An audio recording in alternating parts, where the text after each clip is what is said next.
Fala galera, beleza? Bem-vindo à segunda parte da aula 7 do curso de MATLAB do Básico Avançado. Nessa aula a gente vai só continuar os conceitos que a gente já aplicou já na aula passada e trazer talvez um pouco mais de explicações. Por exemplo, no slide seguinte, meio que para esclarecer o formato de como a gente declara a função, eu botei aqui meio que um modelo geral. Porque, por exemplo, a gente tem aqui, deixa eu pegar aqui o pincel, a gente tem aqui esses três nomes que eu decidi dar destaque, mas basicamente a gente repara que é o mesmo que a gente viu do primeiro código. Reparamos que a gente tem sempre a declaração inicial função, isso aqui é necessário. Logo depois de função a gente vai colocar a saída do nosso código, e um detalhe para uma observação, a saída, tanto como a entrada, pode ser vários valores. Você pode estar declarando eles com um colchete, se não me engano, ou quadrado, ou aquele que tem formato mais quadrado. Você pode estar declarando vários valores com colchete ou um vetor de valores, enfim, você decide. Mas o importante é, a saída pode ser vários valores. Então, função saída vai ser igual ao nome da sua função, você vai chamar ela dessa forma, então quando você for chamar ela no prompt de comando ou em outro código, você faz assim. Nome da função, ela vai estar sendo salva com esse nome, como arquivo .m. Por fim, nós temos as entradas, ou só entrada, que vai ficar aqui logo depois do nome da função, num parênteses. E aí o seu código ele vai fazer o que for, mas no final o ideal é que ele gere a saída que você deseja. Então você vai ter que estar usando suas entradas para chegar na saída. E assim a declaração de uma função. Deixa eu ver se eu consigo tirar tudo aqui. Esse slide foi só para esclarecer um pouco mais como a gente faz essa declaração da função. Para garantir que se você tiver que fazer uma do zero, você vai fazer usando isso aqui mais ou menos como modelo. Estamos aqui no MATLAB com a função que a gente fez na primeira parte dessa aula. O cálculo de áreas.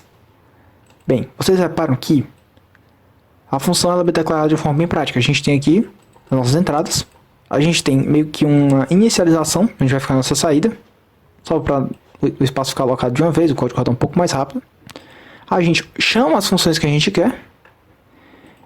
Inclusive, isso aqui podia ter virado uma função só. Depois eu pensei bem, era uma boa ideia. Enfim, o importante é, nesse código a gente declara uma coisa, chama ela e chama a função. O detalhe que eu queria chamar a atenção para vocês é o seguinte. É bem aqui no... acho que no área retângulo. Pronto. Aqui nós temos uma função. MATLAB, versões mais recentes do MATLAB, elas permitem que você faça o seguinte, por exemplo. Nesse código eu acabei de declarar a função, área e alguma coisa, certo? Digamos então que eu declare A e B no começo desse código. E aí dentro desse mesmo código eu chame a minha função área retângulo.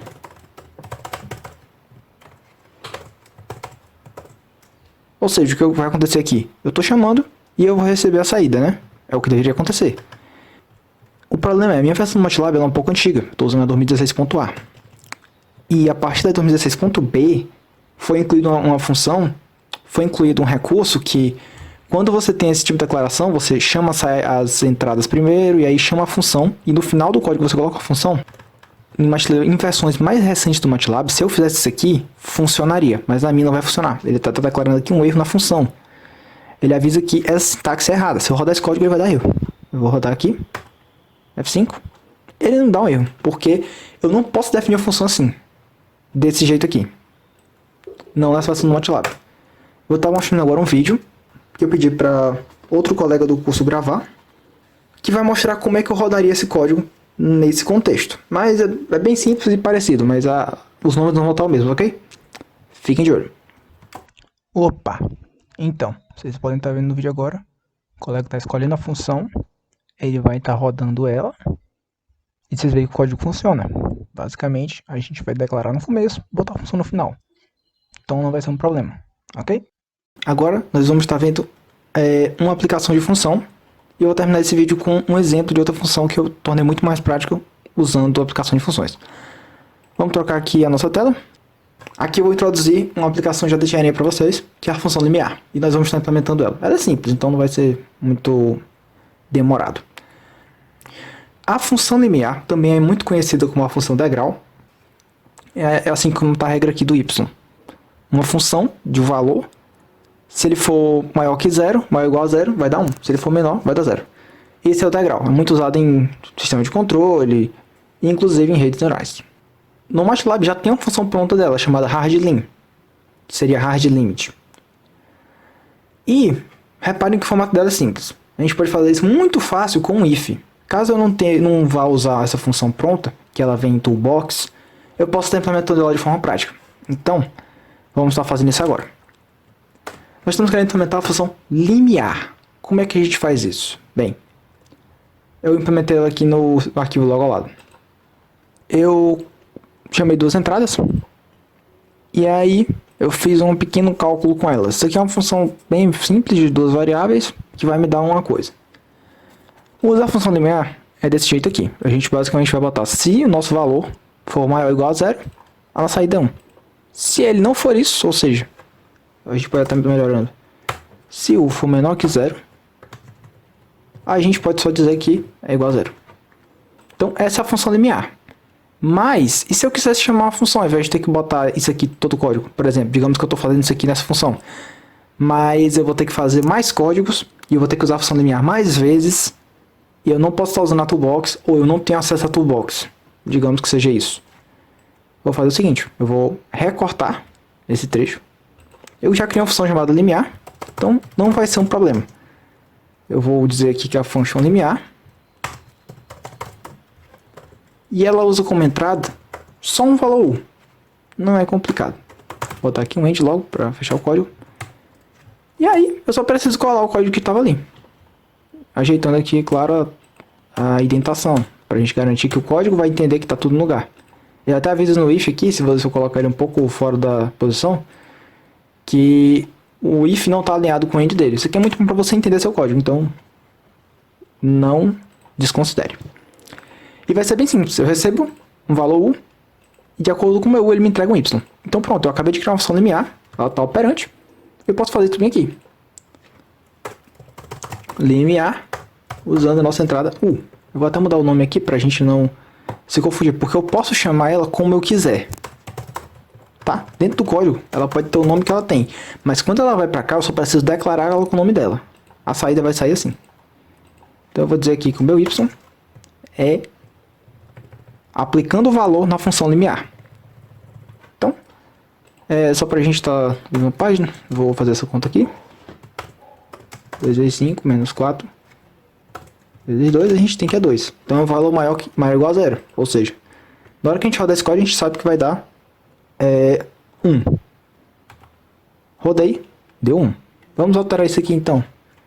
Que tá o 3, então a gente vai ter o que agora? A gente vai ter 6 menos 8, vai dar menos 2. Então, pelo que a gente já espera, isso aqui vai dar 0. Rodei aí a função duas vezes. Em cada uma delas ela aplicou a função limiar. Deu para sacar, galera? Então, eu vou só passar para a última mostragem aqui de outra função, um pouco mais complexa, para a gente ver como um código pode ficar muito mais limpo se você utilizar funções. E, voilà. Vou estar mostrando para vocês um código simples que eu tive que desenvolver há poucas semanas atrás, onde eu criei um neurônio perceptron e aí ele vai ser treinado de acordo com a lógica da porta AND. Porta AND, se vocês talvez conheçam, se não conhecem, a gente entrega uma sequência de valores, por exemplo, isso aqui e isso aqui. Então ele só vai me entregar um valor positivo, ele só pode entregar dois valores, positivo e negativo, ele só vai entregar positivo se os dois valores de entrada forem 1. Então a gente tem que treinar esse neurônio de acordo com essas entradas. E aí eu quero só mostrar uma comparação de código, não vai ser nada complexo, não se force a entender isso aqui ainda. Mas se quiserem pegar uma lógica aí, o importante que eu tenho que mostrar para vocês é o seguinte, observem a quantidade de linhas, ok? Vem aqui, ó. A gente começa em 8 linhas, eu botei só um cabeçalho lá em cima, e aí esse código, ele com várias declarações, criações de código, etc. Eu chamo também gráfico. Eu fiz um código bem na mão e bem rudimentar. Então ele ficou com muitas linhas. Esse código aqui está com 130 linhas. E ele funciona, tipo, não tem nenhum problema com esse código. Ele é completamente funcional. Deixa eu deixar aqui no final mesmo. Mas, por exemplo, outro código que eu criei foi esse aqui. E ele faz a mesma coisa que o outro, com apenas 15 linhas. Mas qual é a grande diferença? Todo o trecho complicado e longo do código, ele está bem aqui. Eu chamei a função entreguei as entradas, e se eu rodar os dois códigos, ele vai me entregar a mesma saída. Entendem? Dá para criar um código muito mais limpo, e aí você só vai ter que ir para outro arquivo para poder entender todo o processo, ou mesmo reutilizar esse arquivo quando você quiser. Então, para você entender seu código, pode ficar muito mais fácil você colocar só isso aqui. Você muda só as entradas num arquivo, chama todo o processamento que vai ter que ser feito para outra função, e aí sua declaração fica muito mais prática. Você poupa muito trabalho para entender o seu código do zero. Então, é uma recomendação que eu dou para vocês.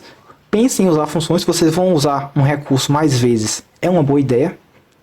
Não necessariamente para tudo, mas usar funções é muito bom. É isso que eu tenho a dizer para vocês. O código fica muito menor, parece mais limpo e você leva menos tempo para entender. Porque você vai ter que entender por partes, não 500, 1000 linhas de códigos, entendem? Então, gente, por hoje foi só. Obrigado por ter assistido. Se gostaram do vídeo, deixe seu like. Comente se ficou alguma dúvida.